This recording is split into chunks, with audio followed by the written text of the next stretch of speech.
ओम शांति। आज शिव बाबा के 16 अक्टूबर 1969 के अव्यक्त मधुर महावाक्य सुनेंगे। टॉपिक है परखने की शक्ति को तीव्र बनाओ। परखने की शक्ति को तीव्र बनाओ। आज बाबा कहते, आज विशेष क्या देख रहे हैं? परिवर्तन कैसे देखते हैं? इस ग्रुप में प्रश्न का उत्तर देने में होशियार कौन है? देखने और परखने की शक्ति कहाँ तक आई है? अच्छा, योग की स्थिति में निरंतर रहने वाला कौन? दिव्य गुणों की धारणा में दिव्य गुण मूर्त कौन नजर आता है? यह क्यों पूछते हैं?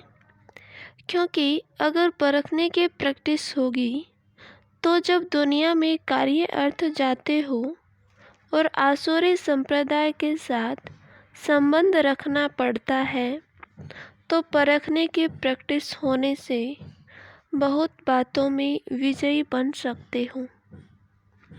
अगर परखने की शक्ति नहीं तो विजय नहीं बन सकते।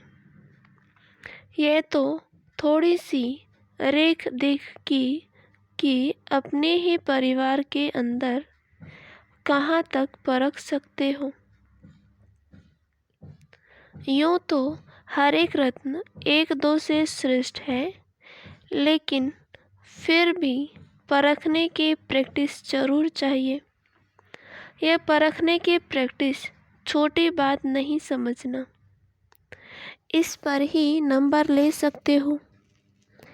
कोई भी परिस्थिति को, कोई भी संकल्प वाली आत्माओं को वर्तमान और भविष्य दोनों कालों को भी परखने की प्रैक्टिस चाहिए।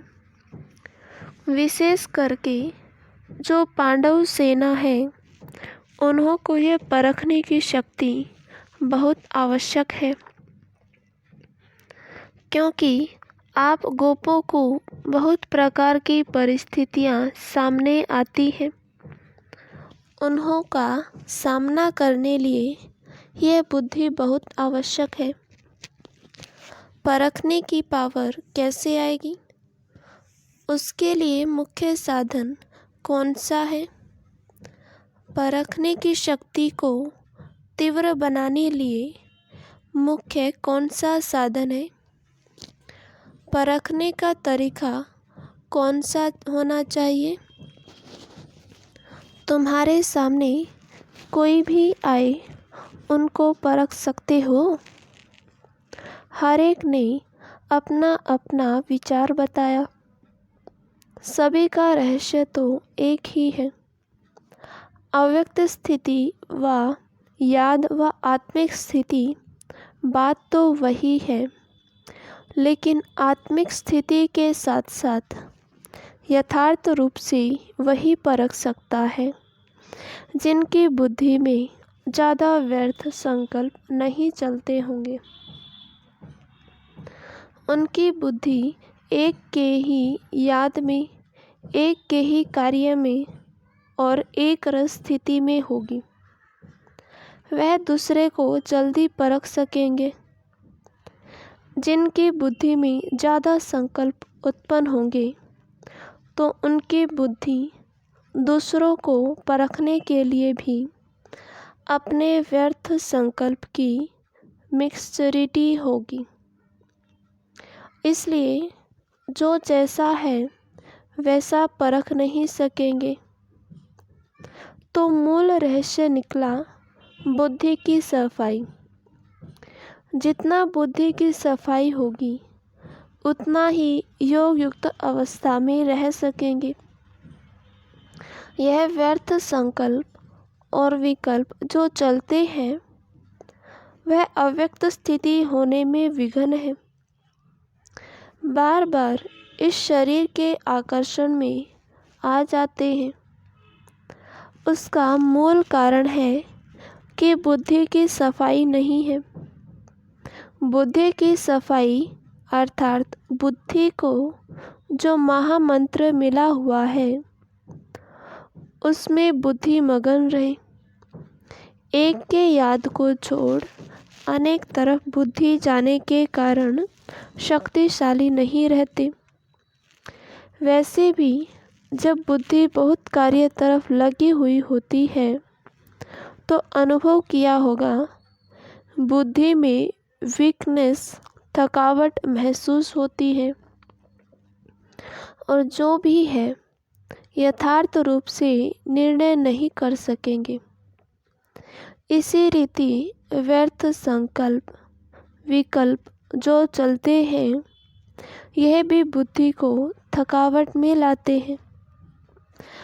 थकी हुई कोई भी आत्मा न परख सकेगी न निर्णय कर सकेगी। कितना भी होशियार होगा तो थकावट में उनके परखने, निर्णय करने में फर्क पड़ता जाता है।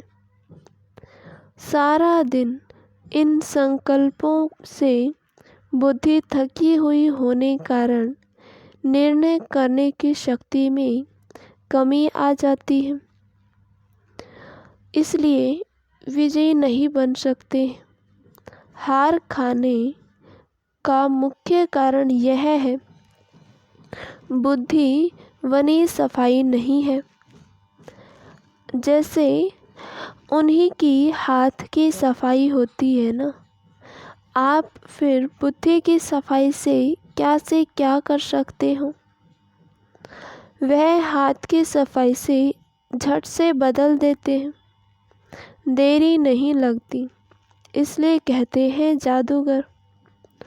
आप में भी बदलने का जादू आ जाएगा। अभी बदलने सीखे हो लेकिन जादू के समान नहीं बदल सकते हो, अर्थात जल्दी नहीं बदल सकते हो, समय लगता है। जादू चलाने के लिए जितना समय जिसको मंत्र याद रहता है उतना उसका जादू सफल होता है। आपको भी अगर महामंत्र याद होगा तो जादू के समान कार्य होगा। अब इसी में देरी है, तो अब इस भट्टी से क्या बनकर निकलेंगे? जादूगर। अगर इतने जादूगर भारत के कोने कोने में छा जाएंगे तो क्या हो जाएगा? एक मास के अंदर कुछ और नज़ारा देखने में आएगा। अब तो तैयारी करनी पड़ेगी ना। अगर इतने जादूगर बदलने का कार्य शुरू कर देंगे तो फिर क्या करना पड़ेगा? ऐसे कुछ नवीनता आप भी देखना चाहते हो और बाप दादा भी चाहते हैं। ऐसा आवाज़ पैनल जाए कि यह कौन कहाँ से प्रकट हुए हैं। ऐसे महसूस हो कि एक एक स्थान पर कोई अलौकिक आत्मा अवतरित होकर आई है। एक अवतार इतना कुछ कर सकता है तो यह कितने अवतार हैं?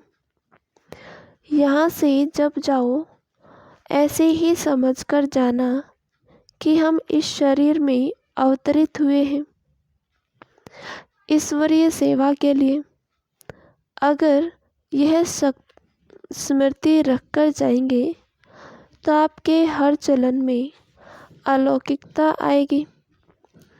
जो भी आपके दैवी परिवार वाले व लौकिक परिवार वाले हैं, वह महसूस करें कि यह कुछ अनोखी ही बनकर आए हैं, बदलकर आए हैं। जब आपकी बदलने की महसूसता आएगी तब आप दुनिया को बदल सकेंगे। अगर आप सभी के बदलने की वासना नहीं तो दुनिया नहीं बदल सकेंगे। खुद बदलकर दुनिया को बदलना है। ऐसे ही समझकर चलना है कि निमित्त मात्र इस शरीर का लोन लेकर ईश्वरीय कार्य के लिए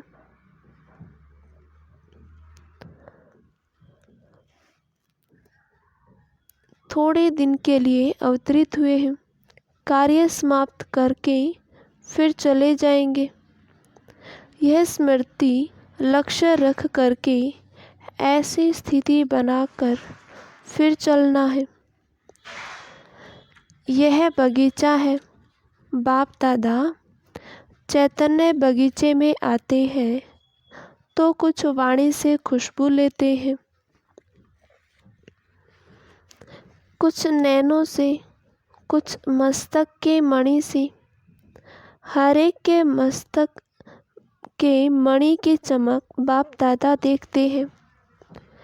ऐसे ही अगर आप सभी भी मस्तक के मणि को ही देखते रहो तो फिर ये दृष्टि और वृत्ति शुद्ध सतो प्रधान बन जाएगी।